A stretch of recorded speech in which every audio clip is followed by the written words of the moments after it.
জুবিন গাৰ্গে ইনফেক্ট নিজেই কৈছে যে বিশ্বকৰ্মা পূজাৰ মই নিজে চাই পেলাই মাই গড ইউনিফৰ্ম লৈছিলে শ্বট তেনেকুৱা ধৰণৰ এটা আহিছিলে ৱাও ফিলিং এটা ইণ্টাৰেষ্টিংলি মই এটা কথা কওঁ বাক আগতকৈ সৰু যেন লাগিছে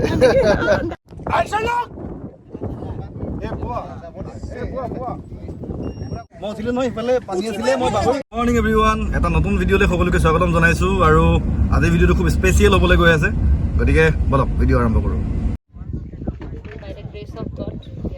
এইটো গম পাইছোঁ বঢ়িয়া নাপায় এই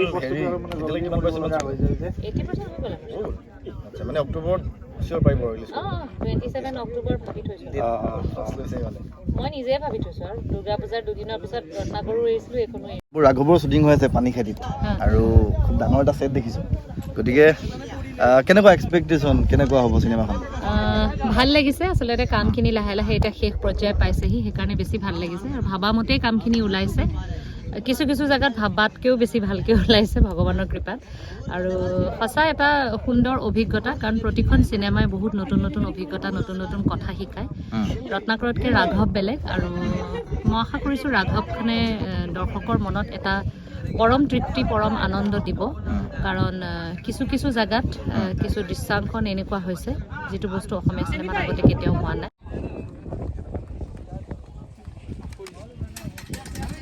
ৰাঘৱ এজন ড্ৰাইভাৰ এজন মিডল ক্লাছ ফেমিলিৰ এজন ড্ৰাইভাৰ যোনে তাৰ সেই ড্ৰাইভাৰজনৰ জীৱন সংগ্ৰামটোৱে হৈছে চিনেমাখন আৰু সি কৰা ত্যাগ তাৰ ঘৰখনৰ প্ৰতি থকা মৰম মাকৰ প্ৰতি ভায়েকৰ প্ৰতি থকা তাৰ স্নেহ আদৰ সন্মান সেইখিনিয়ে দেখুওৱা হৈছে চিনেমাখন ৰাঘৱৰ শ্বুটিংস্থলীত পানী খেতি চাওক ব্ৰহ্মপুত্ৰৰ পাৰত কিমান এটা বিশাল ছেট আচলতে বহু সংখ্যক মানুহে ইয়াতে কামত নিয়োজিত হৈ আছে প্লাছ আজি বহু মানুহ কম হে ন ক'বলৈ গ'লে আজি মানুহ কম এই যিবোৰ মানুহ দেখিছে আজি মানুহ কম আৰু ইয়াৰ আগৰ দিনকেইটাত ইয়াতকৈ প্ৰায় দুগুণ মানুহ আছিলে শ্বুটিঙত গতিকে চাওক কিমান বিশাল আয়োজনেৰে বিশাল ধৰণে শ্বুটিং কৰি আছে আমি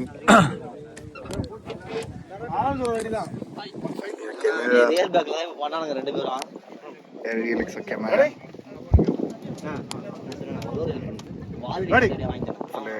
ৰাজেশ কান্দান আছে তেওঁ দক্ষিণৰ পৰা আহিছে একশ্যন ডিৰেক্টৰ আছে নিশিতা বা কেনেকুৱা লাগিছে চিনেমাখন ৰাঘৱ শ্বুটিং খুব ভাল হৈছে খুব সুন্দৰ হৈছে খুব ডাঙৰ হৈছে আৰু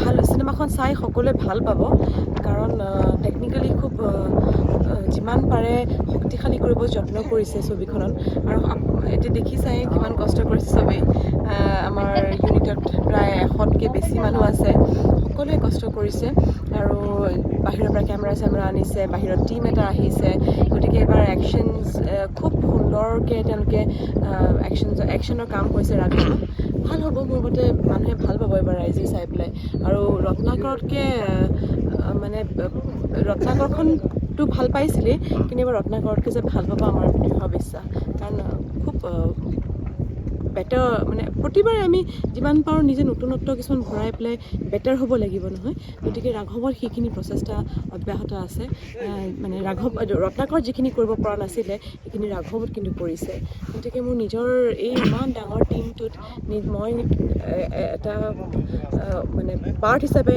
মই নিজে খুব গৌৰৱ অনুভৱ কৰিছোঁ আৰু এনেকৈ এই টীমটোত এনেকৈ 3-4টা কেমেৰা আগত অভিনয় কৰাৰ মজাই বেলেগ আচলতে ভাল লাগিছে ষ্টেডিকেম আহিছে তাৰপিছত 3-4টা কেমেৰা ব্যৱহাৰ কৰা হৈছে ফেণ্টম কেমেৰা ব্যৱহাৰ কৰা হৈছে গতিকে ফেণ্টম যেতিয়া বাহিৰৰ পৰা অহা হয় তাৰ এফেক্টটোৱে বেলেগ হয় আৰু সেই শ্বটছবিলাক মানুহে ভাল পাব চাই পেলাই মানে এটা কথা যে অসমীয়া চিনেমাত কিবা এটা বেলেগ ধৰণৰ কিবা এটা দেখিবলৈ পাব মই নিজে চাই পেলাই মাই গড ইউনিফৰ্ম লৈছিলে শ্বট তেনেকুৱা ধৰণৰ এটা আহিছিলে ৱাও ফিলিং এটা ইণ্টাৰেষ্টিংলি মই এটা কথা কওঁ বাক আগতকৈ সৰু যেন লাগিছে দেখাত বয়সৰ লগে লগে বাক আপোনালোকে চাব পাৰে বাক যিমান বয়স হৈছে তাৰ আগতকৈ মানে তো কম্পেৰেটিভলি সৰু যেন লগা হৈছে চ' থেংক ইউ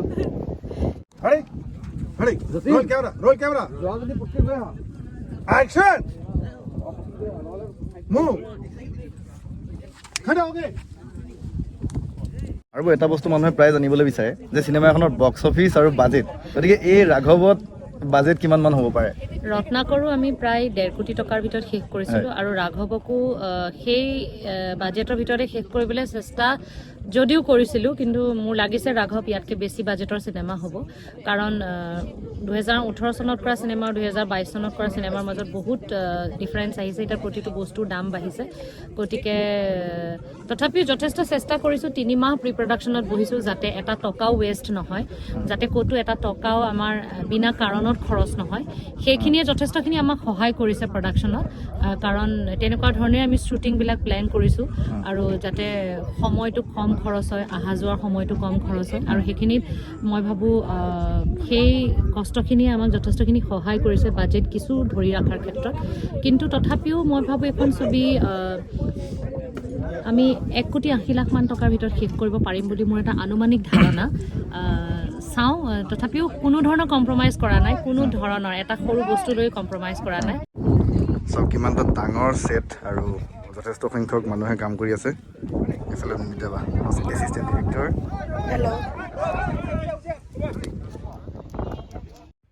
শ্বুটিঙৰ মাজতে এটা ঘোঁৰা পাই তাৰ পিঠিত উঠিলোঁ, কিন্তু দুখজনক কথাটো হ'ল যে সি মোক এবাৰ পেলালে। মই উঠিবলৈ নাজানো নে ঘোঁৰাটোৱে বেয়া নাজানো আৰু দেই। মই উঠিলোঁ নহয়, ইফালে পানী আছিলে, মই বাগৰি একদম গোটেই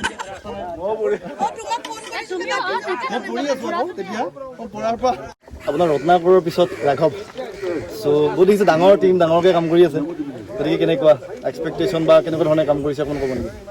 আচলতে ৰত্নাকৰৰ পিছত ৰাঘৱৰ টিমটো আমাৰ ছেম টিমে আছে, ছেম টিমে ৰাখিছোঁ। তাতকৈ ৰত্নাকৰতকৈ অলপ বাঢ়িছে টিমটো, আৰু আমি বিভিন্ন লোকেশ্যনত কৰি আছোঁ। আৰু মই ৰত্নাকৰত কিছুমান কাম মই টেকনিকেলি কৰিব ইচ্ছা আছিল, কিন্তু টেকনিকেলি নোৱাৰিলোঁ কৰিব। সেই নোৱাৰা কামখিনি এবাৰ মই ৰাঘৱত কৰিবৰ কাৰণে চেষ্টা কৰিছোঁ। আৰু মই ভাবোঁ আচলতে এখন মোৰ চিনেমা বুলি নহয়, ৰাঘৱ যতীন বৰা বুলি নহয়, টিম ৰাঘৱৰ এখন ছবি, আৰু সকলোৱে প্ৰত্যেকজন টেকনিচিয়ান হওক, শিল্পী হওক, ইনফেক্ট কুকটোলৈকে, স্মল বয়টোলৈকে চবেই এখন ভাল ছবি উপহাৰ দিবৰ কাৰণে কষ্ট কৰিছে আৰু সকলোৱে এনজয় কৰি কাম কৰিছে। ইনফেক্ট কালি মই শ্বুটিঙত আহি থাকোঁতে আমাৰ ল'ৰা এজনে ক'লে, ড্ৰাইভাৰ এজনে, যে দাদা এমাহ কিমান দিন পাৰ হৈ গ'ল যেন অনুভৱেই হোৱা নাই, সিদিনা শ্বুটিং ষ্টাৰ্ট হোৱা যেন লাগিছে। চবেই অলপ এনজয় কৰি কাম কৰি আছে। আৰু অসমীয়া ছবি মই ভাবোঁ এইবাৰ প্ৰথমবাৰৰ কাৰণে টেকনিকেলি অলপ মোৰ ছবিত, বেলেগৰ কথা মই নকওঁ, মোৰ চিনেমাত মই আকৌ কৈছোঁ যে ৰত্নাকৰত মই যি কাম কৰিব নোৱাৰিলোঁ টেকনিকেলি, সেইখিনি ৰাঘৱত কৰিবৰ কাৰণে চেষ্টা কৰিছোঁ।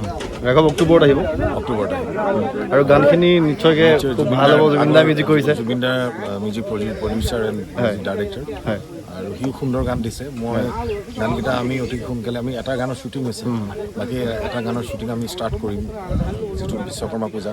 আৰু জুবিন গাৰ্গে ইনফেক্ট নিজেই কৈছে যে বিশ্বকৰ্মা পূজাৰ গান তেওঁ এতিয়ালৈকে কৰা নাই, বা পূজাৰ গান কৰা নাই, প্ৰথমবাৰ কাৰণে কৰিছে, আৰু সুন্দৰ কাম কৰিছে বুলি ভাবোঁ।